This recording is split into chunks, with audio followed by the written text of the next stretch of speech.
வணக்கம். ஜோதிடத்தில் இந்த லக்னாதி யோகம் அப்படின்னு ஒரு யோகம் இருக்குங்க. லக்கணம் லக்னாதிபதிக்கு எந்த சம்மந்தம் இல்லை.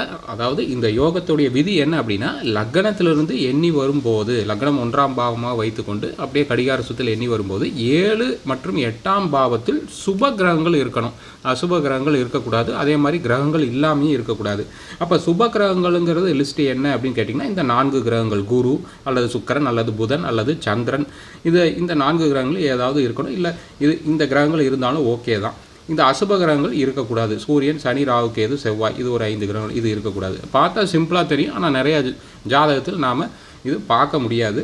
இப்போ இந்த யோகம் இருந்தால் என்ன பலன் அப்படின்னு கேட்டிங்கன்னா, ஆங்கிலத்தில் ஏ கிரேட் பர்சன் லேர்ன்ட் ஹாப்பி. அப்போ வந்து மாபெரும் மனிதர், நல்ல ஒழுக்கமுள்ள மனிதர், சமுதாயத்துக்கு தேவையுள்ள மனிதர், பண்புள்ள மனிதர், படித்தவர், படிப்பு அறிவு இயற்கையிலே இருக்கும். அப்போ மகிழ்ச்சியாக வாழக்கூடிய திறமை இந்த யோகம் படைத்தவர்களுக்கு இருக்கும்.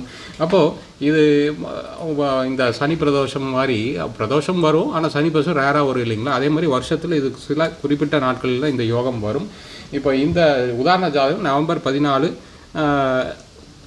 போன வருடம் 2024 இந்த காம்பினேஷன் வந்திருக்கு. நம்ம யூடியூப் சேனலை சப்ஸ்கிரைப் பண்ணிட்டு பாருங்கள், ஃபேஸ்புக், இன்ஸ்டாவில் ஃபாலோ பண்ணுங்கள். நன்றி.